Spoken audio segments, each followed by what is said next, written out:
헨리 나우엔의 상처 입은 치유자 제2장 뿌리 없는 세대를 위한 사역. 도망자의 눈을 들여다보며. 서론. 미래 세계에서의 기독교 사역에 대해서 논의하기에 앞서 그 논의의 올바른 기조를 설정하기 위해 짧은 이야기를 하나 하겠습니다. 어느 날 어린 도망자 한 명이 적의 눈을 피해 숨으려고 조그만 마을에 왔습니다. 마을 사람들은 도망자에게 친절히 대해주었고 묵을 장소까지 제공해 주었습니다. 그러나 도망자를 찾는 병사들이 와서 그가 어디에 숨어 있는지 묻자 마을 사람들은 모두 겁에 질리게 되었습니다.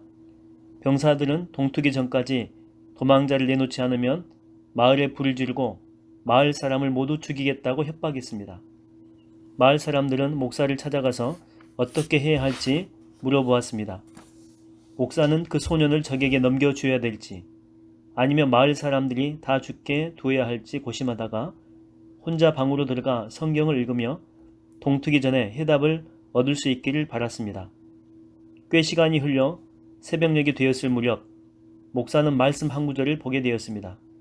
온 민족이 멸망하는 것보다 한 사람이 죽는 편이 낫다. 목사는 성경을 덮고 병사들을 불러 그 소년이 어디에 숨어 있는지 알려주었습니다. 병사들이 도망자를 끌고 가 죽인 뒤 마을에서는 축제가 벌어졌습니다. 목사가 마을 사람들의 목숨을 구했기 때문입니다. 그러나 목사는 함께 기뻐하지 않았고 깊은 슬픔에 잠긴 채 자신의 방에 틀어박혀 있었습니다. 그날 밤 한 천사가 그에게 와서 물었습니다. 너는 무슨 일을 했는가? 저는 그 도망자를 적군에게 넘겨주었습니다. 내가 메시아를 넘겨주었다는 사실을 모르는가? 그러자 목사는 괴로워하며 반문했습니다. 제가 무슨 수로 그것을 알 수 있었겠습니까? 그러자 천사가 말했습니다. 성경을 읽는 대신 단 한 번이라도 소년을 찾아가 그 눈을 들여다보았다면 너는 그 사실을 알았을 것이다. 매우 오래된 이야기이긴 하지만 최신 이야기 같습니다. 목사가 성경에서 눈을 돌려서 소년의 눈을 들여다봤다면 그 소년이 바로 메시아라는 사실을 알 수 있었을 것입니다. 그렇듯이 우리는 우리의 잔악한 처사들을 피해 달아나는 이 시대 젊은이들의 눈을 들여다보아야 됩니다. 그렇게 한다면 우리는 그들을 적에게 넘겨주지 않을 것이며 그들을 그 은신처에서 데리고 나와 그들이 속한 사람들에게로 인도할 수 있을 것입니다. 따라서 우리는 두 가지 질문에 직면해 있는 듯합니다. 첫 번째 질문은 내일의 세대가 오늘에는 어떤 모습으로 나타나느냐라고 하는 것입니다. 두 번째 질문은 우리가 내일의 세대를 어떻게 인도해야 그들이 그들 세대 사람들을 구해내게 될 것인가 라고 하는 것입니다. 첫 번째, 내일의 세대. 만약 라이즈만이 말한 대로 오늘의 세대가 이 고독한 군중에 속한 익명의 일원들이라고 한다면 내일의 세대는 이 고독한 군중의 자녀들이 될 것이겠죠. 우리가 젊은이들의 눈을 들여다보면 우리는 그들의 세계가 어떤 것인지 그 그림자만이라도 살짝 엿볼 수가 있죠. 내일의 크리스찬 리더십은 내일의 세대가 공통적으로 갖는 적어도 세 가지 특징, 즉 내향성, 아버지의 상실, 그리고 강박성에 의해 결정될 것입니다. 내일의 사역자는 그가 숙고하거나 계획을 세울 때 이 특징들을 진지하게 고찰해야 됩니다. 그러므로 우리는 내일의 세대를 내향적 세대, 아버지 상실 세대, 그리고 강박적 세대라고 부를 수 있을 것입니다. 이 특성이 다음 세대를 좀 더 깊이 이해하는데 어떤 도움을 줄 수 있을지 살펴보겠습니다. 첫 번째, 내향적 세대. 1969년 10월에 발간된 오늘의 대학생 세대에 대한 연구 보고서에서 제프리 하데는 다가올 세대의 특징을 묘사할 수 있는 가장 적절한 말은 내향적 세대라고 했습니다. 이 세대는 개인적인 것에 절대 우위를 부여하는 세대이며 자아 속으로 움츠려드는 경향이 두드러지게 나타나는 세대입니다.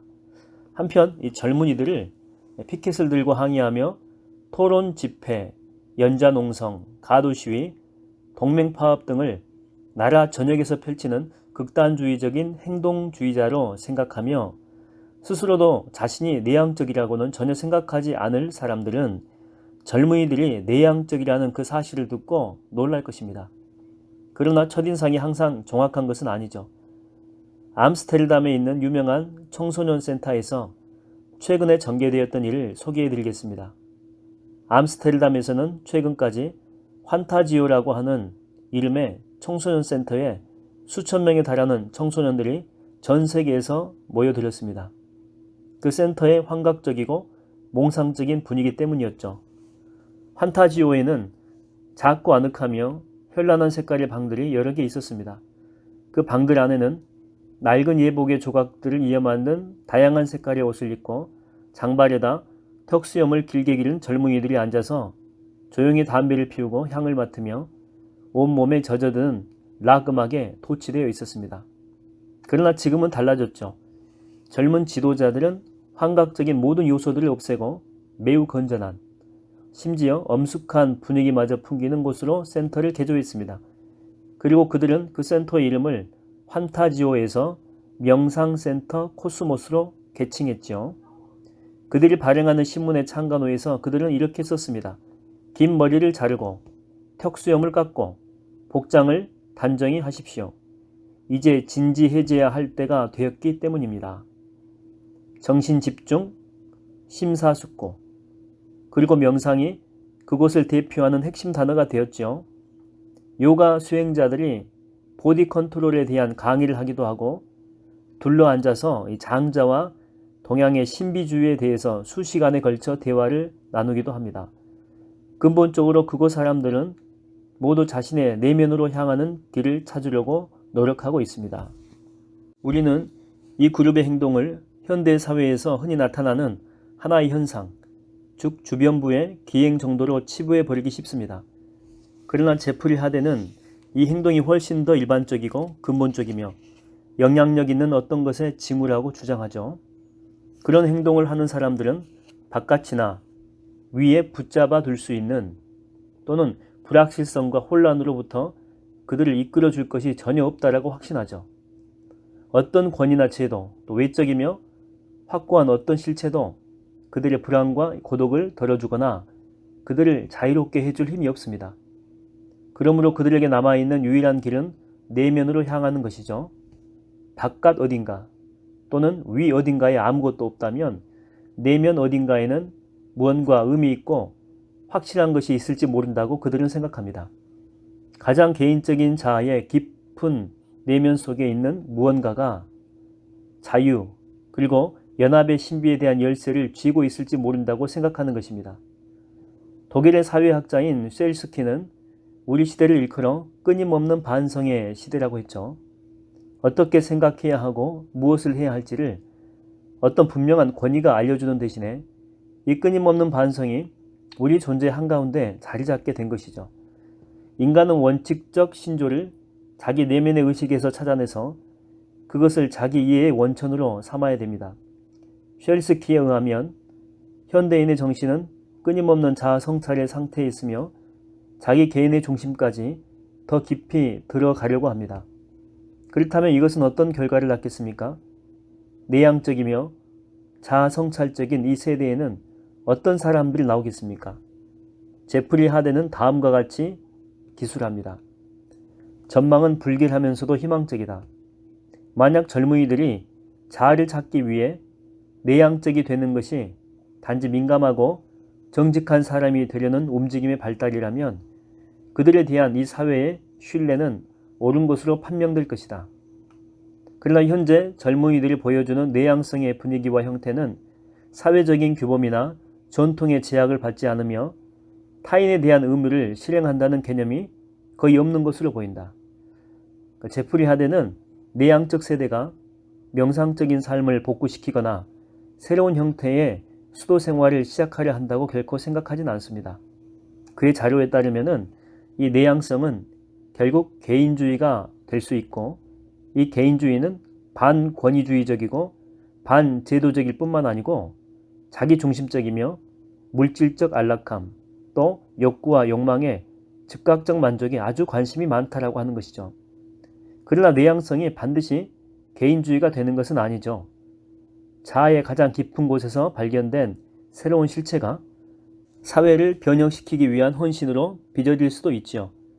다가올 세대의 내향성은 고차원적인 위선이 될 수도 있고 보이지 않는 영역의 실체를 발견하여 새로운 세계를 창조하는 계기가 될 수도 있습니다. 어느 쪽이 되느냐는 이 내향적 세대를 향해 어떤 사역을 하느냐에 크게 좌우가 되지요. 두 번째는 아버지 상실 세대입니다. 자신을 아버지라고 부르거나 타인에 의해 그렇게 불리는 많은 이들, 즉 성부 하나님으로부터 많은 대수도 원장들과 수천 명의 신부들에 이르기까지 좋은 소식을 전하려는 아버지들이 알아야 할 사실이 있습니다. 오늘날 그 말을 가장 듣고 싶어 하지 않는 사람이 바로 아버지 자신이라는 사실이죠. 부모는 있지만 아버지 없는 세대와 우리는 맞닥뜨렸습니다. 그 세대는 나이가 많다고, 좀 더 성숙했다고, 좀 더 똑똑하다고, 힘이 더 세다는 이유로 권위를 주장하는 사람들은 처음부터 신뢰받지 못하는 그런 세대입니다.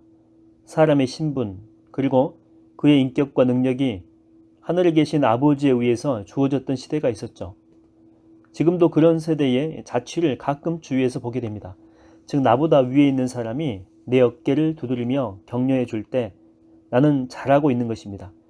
권위를 가진 어떤 사람이 내게 좋은 점수를 줄 때 나는 총명한 것입니다. 유명한 대학에서 유명한 교수의 지적인 자녀로 공부할 때 나는 중요한 존재죠. 간단히 말해서 많은 나의 아버지들 가운데 한 분이 나를 어떻게 여기는가가 바로 나인 것이었죠. 그러나 앞으로의 세대가 이러한 것을 거부하려고 하는 것은 예측 가능한 일이었죠. 사람의 가치는 아버지들로부터 받은 것에 달려있는 것이 아니고 그 사람 자신이 만들어가는 것이라고 우리가 가르쳐 왔기 때문에 그렇습니다. 우리는 이런 현상을 예견해야 했지요. 왜냐하면 신앙은 수세기 동안 전해 내려온 전통을 받아들이는 것이 아니고 우리의 내면으로부터 우러나오는 태도라고 우리 스스로가 그렇게 말해왔기 때문에 그렇습니다. 인간이 자유롭게 자신의 미래, 자신의 일, 그리고 자신의 배우자 등을 선택할 수 있다고 우리가 말해온 이유로 이런 현상을 예견했어야 합니다. 오늘날 전체 성인들, 즉 아버지들의 세계에서 일어나는 핵전쟁, 인간을 괴롭히는 빈곤, 수백만의 기아 앞에 무기력한 그들의 모습을 바라보며 내일의 세대들은 아버지들이 더 오래 살았다는 이유만으로 자신들에게 무언가를 얘기하는 것은 옳지 않다고 생각하게 되었습니다. 그러나 아버지들을 거부하는 이 세대, 권위를 주장하는 사람들, 제도의 적법성을 거부하며 두려워하고 있는 이 세대는 새로운 위험에 직면하고 있죠. 그 자신의 포로가 되는 것입니다. 데이비드 라이즈만은 이렇게 말했죠. 어른의 권위가 무너짐에 따라서 젊은이들은 더욱더 서로의 포로가 되고 있다. 어른의 통제가 사라지면서 젊은이들 상호 간의 통제가 강화되고 있다. 아버지 대신 또래가 기준이 됐죠. 성인 세계 권력자들의 명령, 기대, 그리고 이 불만에는 전혀 관심을 보이지 않는 많은 젊은이들이 동료들이 자신에 대해 어떻게 느끼고 또 어떻게 생각하며 어떻게 말하는가에 대해서는 상당히 민감하게 반응합니다. 어른들이 자신들을 불량배나 기성사회 이탈자로 보는 것에 대해 그들은 개의치 않죠. 그러나 그들이 속하고 싶은 또래 집단에서 따돌림을 당하는 것은 그들에게 정말 견디기 힘든 경험이고 심지어 또래 일방적 횡포에 볼모가 되기도 하죠. 어른들이 볼 때에 그들은 냉담하고 무관심하며 심지어 상스러울지도 몰라요. 그러나 그들의 냉담함은 종종 치밀하게 계산된 것이고 그들의 무관심은 거울을 보며 연구한 것이고 그들의 더러운 외모는 또래들을 면밀히 모방한 것일 때가 많죠. 그러나 아버지가 다스리는 것은 또래가 다스리는 방식과 다릅니다. 즉 아버지를 따르지 않는 것은 또래들의 기대를 저버리는 것과는 아주 매우 다르죠. 아버지를 따르지 않는 전자는 불순종을 뜻하고 또래들의 기대를 저버리는 것은 불순응을 뜻하죠. 불순응. 전자는 죄의식을, 후자는 수치심을 갖게 합니다. 이런 관점에서 볼 때에 다가올 세대의 문화는 죄의식 문화로부터 수치심 문화로 뚜렷하게 전환이 되죠. 이 전환은 아주 큰 결과를 초래하게 되죠. 만약 젊은이들이 어른이 되어서 아버지의 자리를 이어받고 싶지 않는다면, 만약 젊은이들의 주된 관심사가 동료들에게 순응하는 것이라면 우리는 미래지향적 문화의 종말 또는 신학적 용어로 이 종말론의 종국을 보게 될지 모르죠. 그렇게 되면 안전한 곳을 떠나서 거할 곳이 많은 아버지의 집으로의 여행, 이 여행을 떠나고자 하는 소망을 더 이상 찾아볼 수가 없을 것이고, 약속의 땅에 도달하고자 하는 소망이나 탕자를 기다리고 계시는 분을 만나려고 하는 소망도 없을 것이며, 하늘 보좌의 좌우편에 앉고자 하는 아무런 야망 또한 없을 것입니다.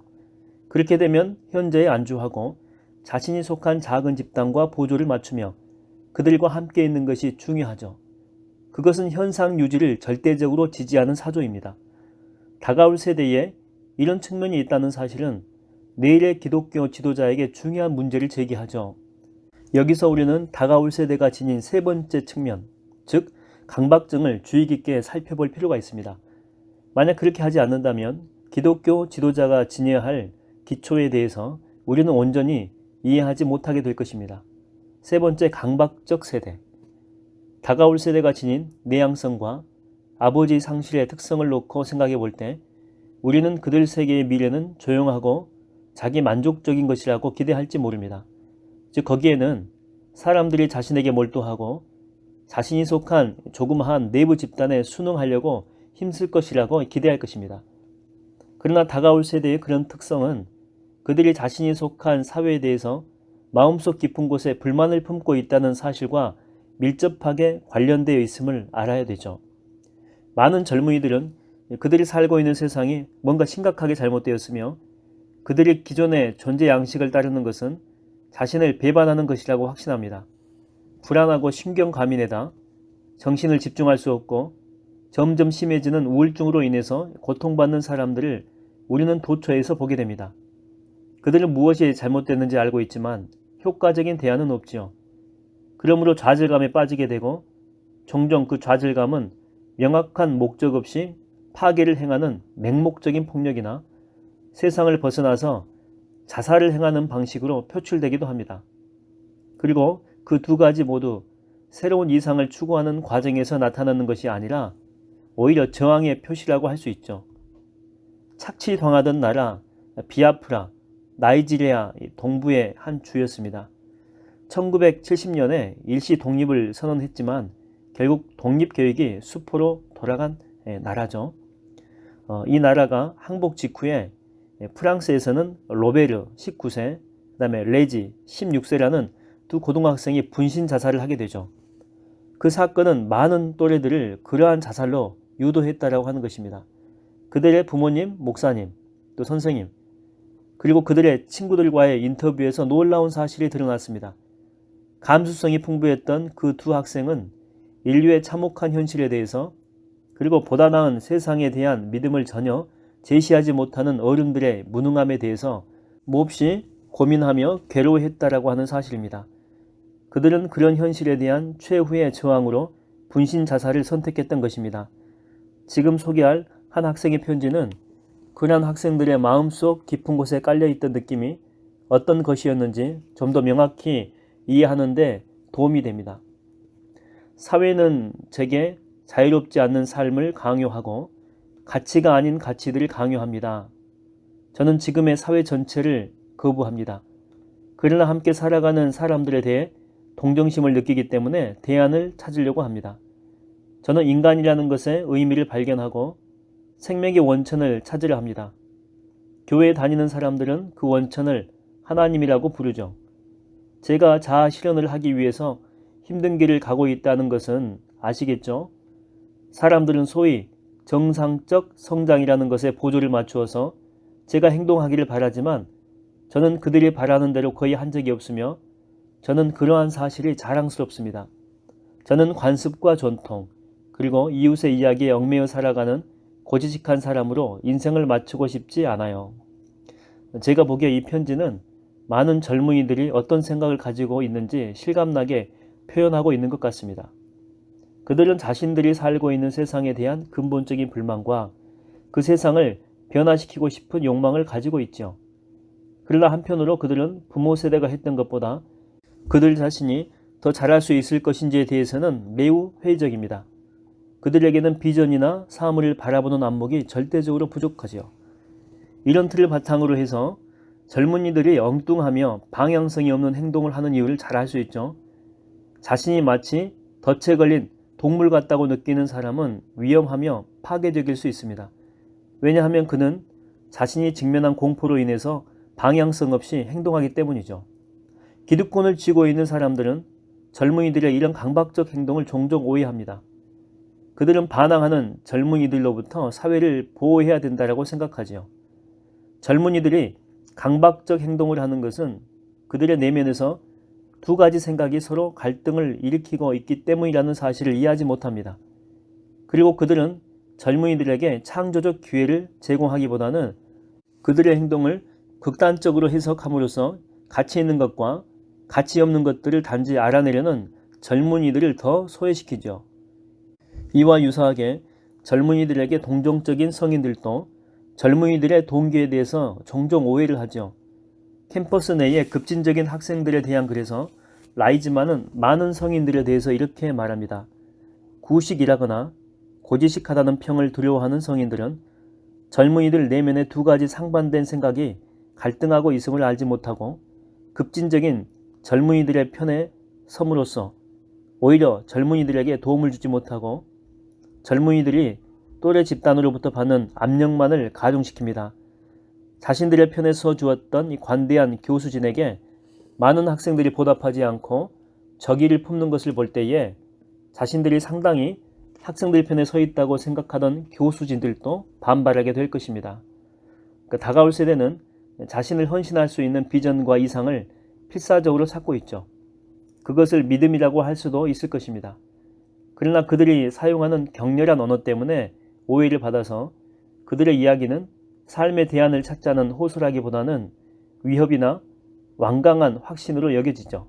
내향성, 아버지 상실, 그리고 강박증 등 오늘날 젊은이들의 이 세 가지 특징들은 다가올 세대가 어떠할지 우리들에게 잘 알려줍니다. 지금부터는 내일의 세계에서 기독교 지도자가 되고자 하는 사람이 가져야 할 것이 무엇인지 살펴보도록 하겠습니다.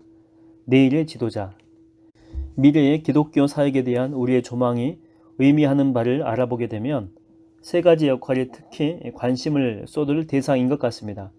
내면에서 일어나는 일들을 정확하게 표현하는 지도자, 국률의 사람으로서 지도자, 묵상하는 비평가로서의 지도자가 바로 그 세 가지입니다. 첫 번째입니다. 내면에서 일어나는 일들을 정확하게 표현하는 사역자.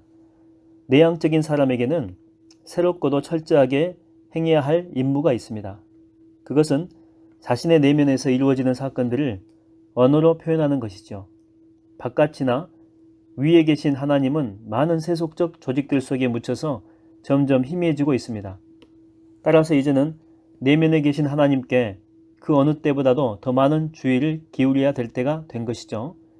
그리고 밖에 계신 하나님이 사랑의 아버지로서뿐 아니고 무시무시한 악마처럼 경험될 수 있는 것처럼 내면에 계신 하나님은 새로운 창조적 생명의 원천일 뿐 아니라 태초의 혼돈처럼 엄청난 혼돈의 원인이 될 수도 있습니다.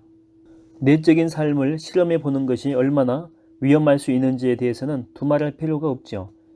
마약은 물론 다양한 정신 집중 방법과 자아애로의 도피 등은 유익하기보다는 해가 됩니다.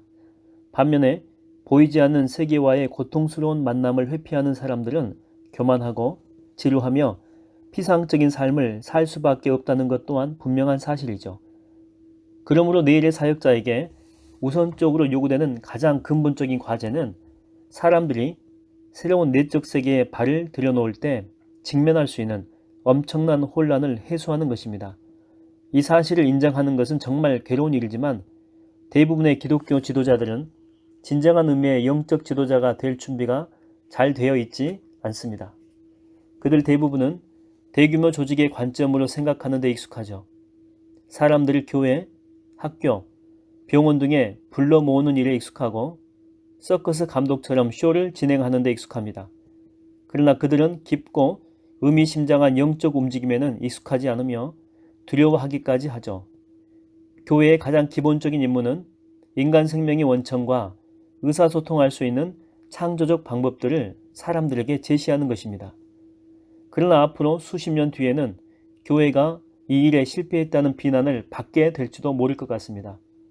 그러면 우리는 이러한 위험성을 어떻게 막을 수 있을까요?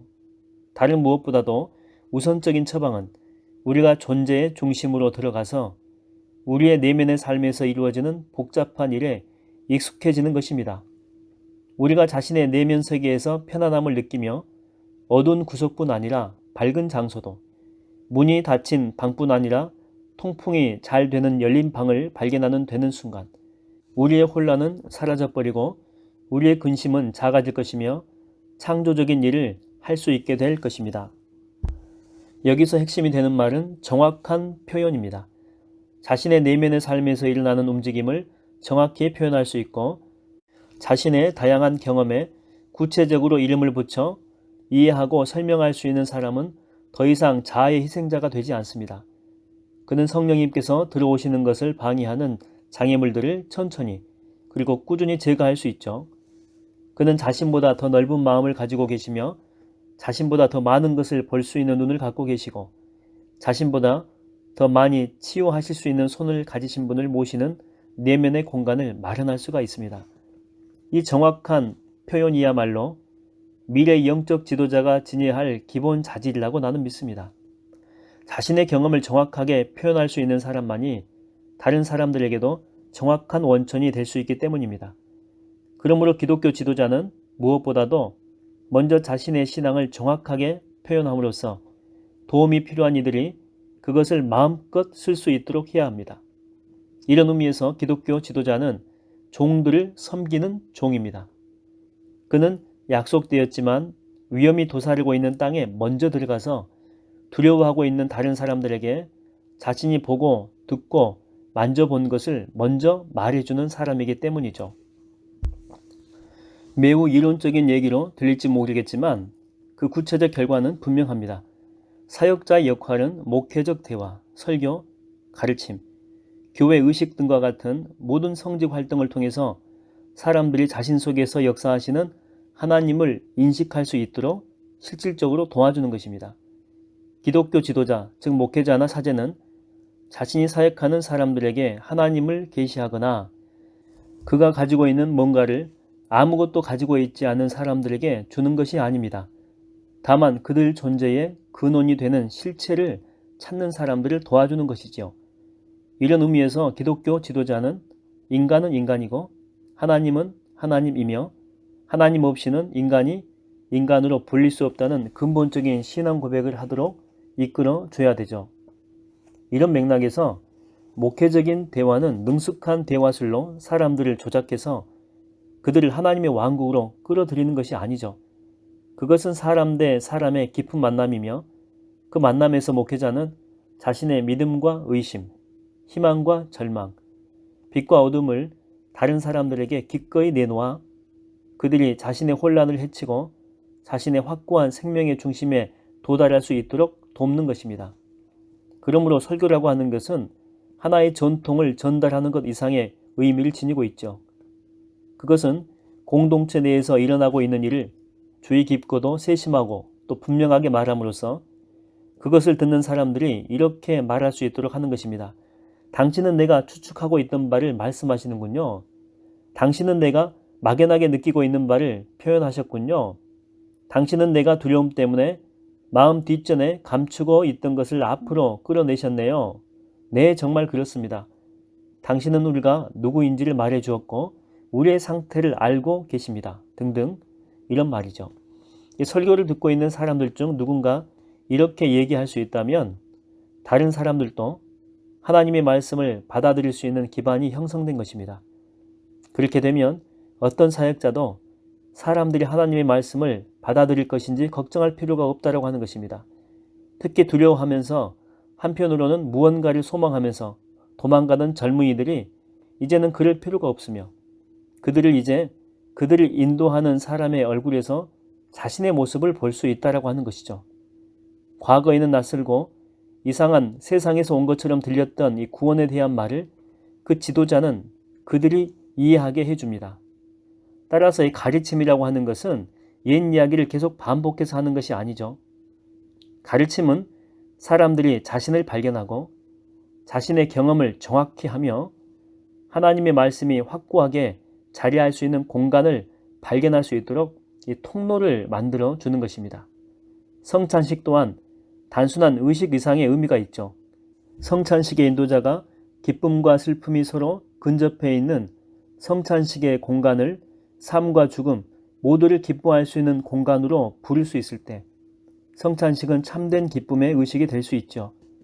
미래의 기독교 지도자가 우선적으로 또 가장 기본적으로 해야 할 임무는 사람들을 혼돈의 땅으로부터 불러내서 소망의 땅으로 인도하는 것입니다. 미래의 기독교 지도자는 먼저 자신의 내면에 존재하는 새로운 땅을 탐험하며 자신이 발견한 것들을 내향적 세대를 섬기기 위해서 명확하게 표현할 수 있는 용기를 지녀야 합니다. 두 번째, 긍휼의 사람으로서의 사역자. 정확하게 표현하는 것을 지도자가 지녀야 할 자질의 하나로 언급함으로써 우리는 미래의 지도자가 서 있어야 할 자리를 이미 제시를 했죠. 그곳은 위쪽 어딘가에 멀리 떨어져 있거나 은밀히 감춰진 곳이 아니라 사람들 한가운데 가장 잘 보이는 곳이어야 됩니다. 미래 세대가 내향적 세대로서 정확한 이 표현을 요구할 뿐만 아니고 아버지를 상실한 세대로 새로운 종류의 권위를 찾고 있다는 것을 우리가 안다면 이제 우리는 이 권위의 본질이 어떤 것인지 알아보아야 되죠. 그 권위의 본질을 표현하기 위해서 이 긍휼보다 더 적합한 말을 찾기 어려운 것 같습니다. 긍휼은 그런 권위의 핵심이자 본질이 되어야 합니다. 기독교 지도자는 미래 세대를 위한 하나님의 사람이죠. 그렇게 되기 위해서 기독교 지도자는 먼저 인간을 향한 하나님의 긍휼의 마음, 예수 그리스도를 통해서 하나님이 보여주셨던 바로 그 긍휼의 마음을 사람들이 신뢰하도록 만들 수 있어야 됩니다. 긍휼히 여기는 사람은 사람들 한가운데 있으면서도 또래 집단에 순응하도록 하는 세력에 사로잡히지 않습니다. 그것은 이 긍휼을 통해서 연민이 만들어내는 거리감뿐 아니고 공감이 자아내는 배타성을 거부할 수 있기 때문이죠. 우리가 존재한 가운데서 하나님은 하나님이시고 인간은 인간이라는 사실뿐 아니라 우리의 이웃이 진정 우리의 동료라는 사실을 발견할 때에 긍휼히 여기는 마음이 생겨나게 됩니다. 긍휼히 여기는 마음을 갖게 되었을 때 우리는 사랑에 대한 갈망 및 세상의 만연해 있는 잔인함이 자신의 충동 속에도 뿌리내리고 있음을 인식할 수 있죠. 또한 긍휼히 여기는 마음을 통해서 우리는 친구의 눈 속에서 용서를 바라는 자신을 발견할 수도 있고 친구의 신랄한 얘기 속에서 증오심을 느끼는 자신을 발견할 수도 있죠. 살인을 저지른 사람들을 보게 되면 우리도 그럴 수 있다는 사실을 깨닫게 됩니다. 자신의 생명을 바치는 사람들을 볼 때에 자신도 똑같은 일을 할 수 있다는 것을 깨닫게 되죠. 긍휼히 여기는 사람에게는 인간에 속한 모든 것이 낯설지 않습니다. 즉 어떤 기쁨이나 어떤 슬픔도 어떤 삶의 방식이나 어떤 죽음의 방식도 그에게는 이질적으로 여겨지지 않죠. 이러한 이 긍휼에는 권위가 있습니다. 왜냐하면 그 긍휼이 내부 집단의 압력을 받아들이지 않고 언어와 국가, 부와 가난, 교육을 받은 자와 무지한 자 사이의 경계를 무너뜨리기 때문입니다. 또한 긍휼은 당파를 만드는 무서운 행위로부터 사람들을 이끌어내서 모든 사람들이 서로 이웃이 될 수 있는 넓은 세계로 그들을 이끌어주죠. 그러므로 이 긍휼이라고 하는 이 긍휼의 권위는 인간이 그 형제를 용서할 수 있도록 해줍니다. 친구의 약점이나 적의 죄악을 자기 자신 안에서도 발견하고 모든 인류를 기꺼이 형제라 부르려고 하는 사람만이 용서를 할 수 있기 때문이죠. 아버지를 상실한 세대는 자신들의 두려움과 근심을 없애줄 수 있고 자신들의 좁은 마음의 문을 열어줄 수 있으며 용서가 인류에게 주어진 가능성이라는 것을 보여주는 형제들을 찾죠. 용서가 갖는 이 가능성에 대해서 지적해주는 긍휼의 사람은 사람들이 그들을 억압하는 수치심의 사슬로부터 벗어나 다시 그들 자신의 죄책감을 느낄 수 있게 해줍니다. 어린 양과 사자가 함께 뛰노는 미래에 대해서 소망을 갖게 해주죠. 우리는 여기서 미래의 기독교 사역자가 직면하게 될 커다란 유혹에 대해서 살펴보아야 되죠. 남녀를 불문하고 기독교 지도자들은 어디서나 더 전문적인 훈련과 조직의 필요성을 날로 통감하고 있죠. 물론 이 필요성은 실제적인 것이고 사역에 있어서 더욱 전문성을 갈망한다는 것도 이해할 수 있습니다. 그러나 위험 요소가 있죠.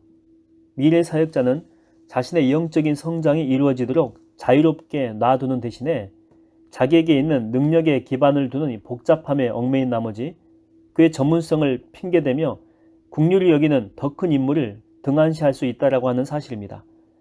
기독교 지도자의 과제는 인간의 내면에 있는 최선을 끄집어내서 인간을 보다 인간다운 공동체로 이끄는 것입니다. 그러나 그 과정에서 나타나는 위험성은 긍휼히 여기는 동반자의 눈을 갖지 못하고 거리를 두고 정밀하게 분석하는 눈으로 진단만 내릴 수도 있다라고 하는 것이죠. 그래서 만약에 내일의 사제들과 목회자들이 더 많은 기술을 훈련하는 것이 미래 세대의 기독교 지도자들이 직면하게 될 문제 해결의 방법이라고 생각한다면 그들은 결국 오늘의 지도자들보다 더 큰 좌절과 실망을 경험하게 될 것입니다. 굶주린 이들에게 더 많은 빵이 필요한 것처럼 사역자들에게 더 많은 훈련과 조직이 필요한 것은 분명하죠. 그러나 사랑 없이 주는 빵이 평화를 가져오기는커녕 전쟁을 초래할 수 있는 것처럼 국률이 없는 전문성은 용서와 하나님의 왕국을 진실되지 못한 것으로 만들 뿐입니다. 이제 우리는 여기서 미래 세대의 기독교 지도자가 지니야 할 마지막 특성을 알 수가 있죠.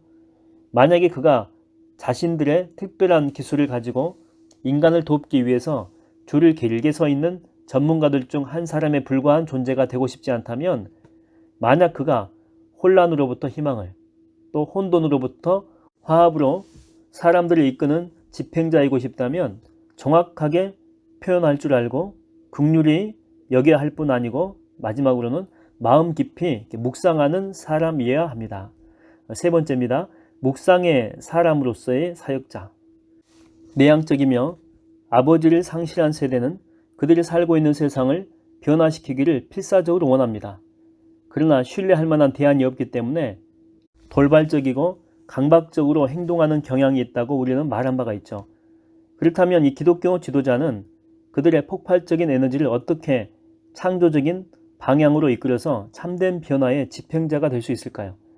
이렇게 얘기하면 당신은 놀라거나 심지어 모순된다고 생각할 수도 있죠.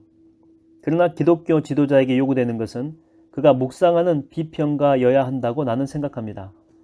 묵상이란 단어를 듣고 당신은 뒤에 숨어서 급속도로 움직이는 세상과 최소한의 접촉만 갖는 것을 생각할지 모르겠습니다. 그러나 그렇게 생각하지 않게 되기를 바랍니다. 내가 생각하는 묵상은 매우 활동적이고 우리를 각성시키는 형태의 묵상이죠. 이 점에 대해서 좀 더 설명을 하겠습니다. 자신이 어디로 가고 있는지, 자신이 어떤 종류의 세상을 지향하고 있는지, 이런 혼돈스러운 세상에 아이를 낳는 것이 사랑의 행위라기보다는 잔혹한 행위가 아닌지 의구심을 갖는 사람들은 종종 빈정대거나 심지어 냉소적인 태도까지 보이죠. 그는 분주한 친구들을 비웃지만 그 친구들의 활동을 대신할 만한 다른 대안을 갖고 있지도 않습니다. 그는 많은 것들에 대해서 항의하지만 무엇을 주장해야 될지 알지 못한다라고 하는 거죠.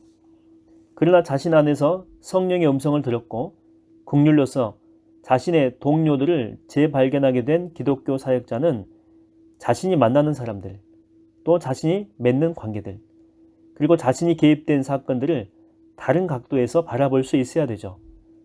그는 일상생활의 베일 뒤에 감추어져 있는 새로운 세계의 윤곽을 보여줄 수 있을지도 모르겠습니다. 묵상하는 비평가로서 그는 가장 긴박하고 직접적인 일과 항상 일정 거리를 유지함으로써 자신이 그에 빠져드는 일이 없도록 합니다. 그러나 동일한 거리를 유지함으로써 그는 인간과 인간 세상이 지니는 진정한 아름다움, 즉 항상 다르고 항상 매력적이며 항상 새로운 그 아름다움이 드러나게 합니다. 사람들을 구속하고 마지막 순간에까지 그들을 구원하며 그들을 올바른 길로 인도하려고 초조하게 돌아다니는 것이 기독교 지도자의 임무는 아니죠.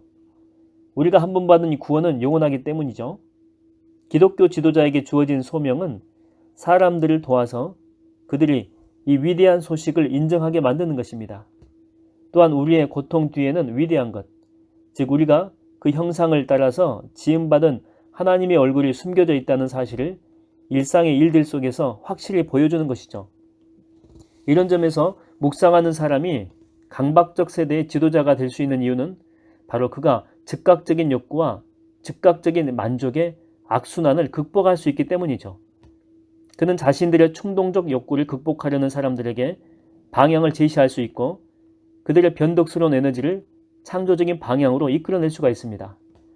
여기서 우리는 요구사항이 많은 세상에 적응하도록 하는 것만이 미래 기독교 지도자의 관심거리가 되어서는 결코 안 된다는 사실을 알게 되죠. 사실 비평적인 묵상가가 될 수 있는 기독교 지도자야말로 진정한 혁명가일 수 있습니다.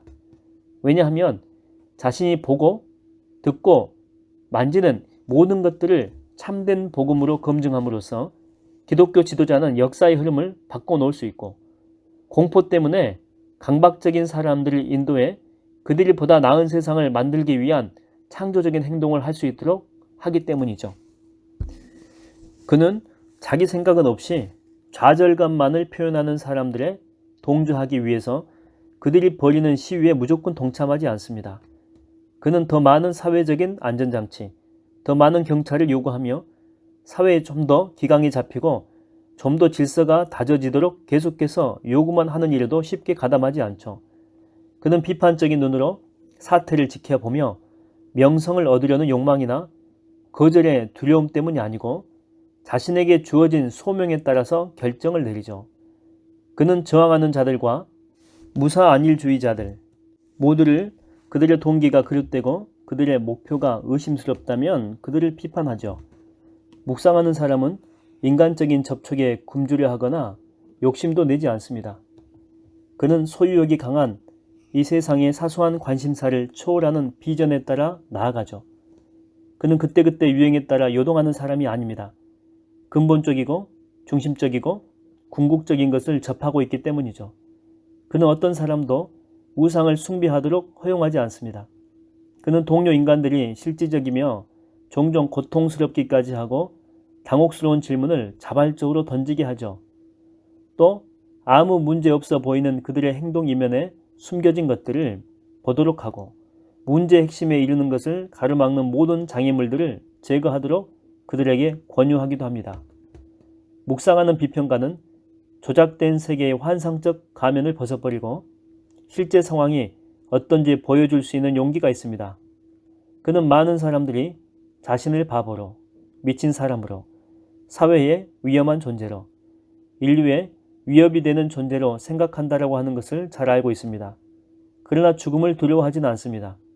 그의 비전으로 말미암아 그가 삶과 죽음의 경계를 초월할 수 있고 어떤 위험이 따르더라도 지금 여기서 해야 할 일을 할 수 있기 때문이죠. 무엇보다도 그는 자신이 처한 상황 속에서 소망과 약속의 표징을 찾으려고 할 것입니다. 묵상하는 비평가는 조그만 겨자씨를 알아볼 수 있는 민감한 마음을 가지고 있고 그 겨자씨가 자란 후에는 나물보다 더 커서 나무가 되며 공중의 새들이 와서 그 가지에 깃들이느니라는 말씀을 믿을 수 있는 믿음이 있죠. 그는 미래에 보다 나은 세상이 도래할 희망이 있다면 그 표적이 반드시 현재에 나타나리라는 사실을 잘 알고 있죠. 그는 미래를 기대하지만 결코 현재의 세상을 저주하진 않습니다. 그는 자신의 좌절된 꿈이 미래에 저절로 이루어지리라고 기대하는 순전한 낙관론자도 아니죠. 그는 자신의 경험으로 볼 때에 해 아래 새 것은 하나도 없다고 계속해서 말하는 비통한 염세주의자도 아닙니다. 오히려 지금은 거울에 비추어 보듯이 희미하게 보이지만 언젠가는 얼굴과 얼굴을 맞대고 보듯이 정확하게 미래를 볼 것이라는 굳은 확신을 가지고 살아가는 소망의 사람이죠. 영적인 역사를 정확하게 표현할 수 있고 비판적이면서도 긍휼히 여기는 시각으로 자신이 살고 있는 세상에 대해 묵상하는 그리스도인 지도자. 그런 지도자가 첫 번째 희망의 징조가 될 수 있는 새 삶을 보여줄 수만 있다면 강박적인 세대는 절박한 마지막 항의의 표시로 죽음을 택하지 않을 것입니다. 그는 새 삶을 선택할 것입니다. 결론입니다. 우리는 젊은 도망자의 눈을 들여다보았습니다. 그는 내향적이고 아버지가 없으며 강박적이라는 것을 발견했습니다. 우리는 그가 죽임을 당하도록 적에게 넘겨주고 싶지 않았습니다. 그 대신 우리는 그를 우리 마을 한가운데로 데려가서 그 젊은이의 모습 안에서 두려움에 쌓인 이 세상을 구원해 줄 분의 모습을 발견하고 싶었습니다. 그렇게 하기 위해 우리는 내면을 잘 설명할 수 있었으며 긍휼히 여기며 묵상하는 자세가 필요하다는 그 사실을 알게 되었죠. 너무 무거운 임무입니까? 각 개인이 개별적으로 이 과제를 완수해야 한다면 그럴 것입니다. 그러나 분명히 리더십은 공동의 소명이며 공동체 안에서 긴밀히 협력할 때 발전되게 되죠. 그런 공동체 안에서는 샤르댕의 말처럼 볼 수 있는 눈을 가진 자에게는 세속적인 것은 아무것도 없다는 사실을 모든 구성원들이 다 깨닫게 되는 것이죠. 여기까지 말하고 난 지금 나는 미래의 기독교 지도자는 과거의 지도자가 지녔던 모습 그대로를 가져야 된다는 그 사실을 반복해서 말했다는 생각이 듭니다. 즉 지도자는 기도의 사람, 기도해야 하는 사람, 항상 기도해야 하는 사람입니다. 이 시점에서 너무나도 간단한 이 사실을 얘기한다는 것은 당신을 놀라게 할지도 모릅니다. 그러나 이렇게 함으로써 너무나 간단하면서도 종종 오용되는 이 말에서 감미롭고 경건한 체하는 교회 특유의 분위기가 사라지기를 바랍니다. 결국 기도의 사람이란 다른 사람에게서 메시아의 얼굴을 알아볼 수 있는 사람이며 숨겨진 것들을 드러내고 구체적으로 잡지 못하던 것의 실체를 파악하게 해주는 사람이죠.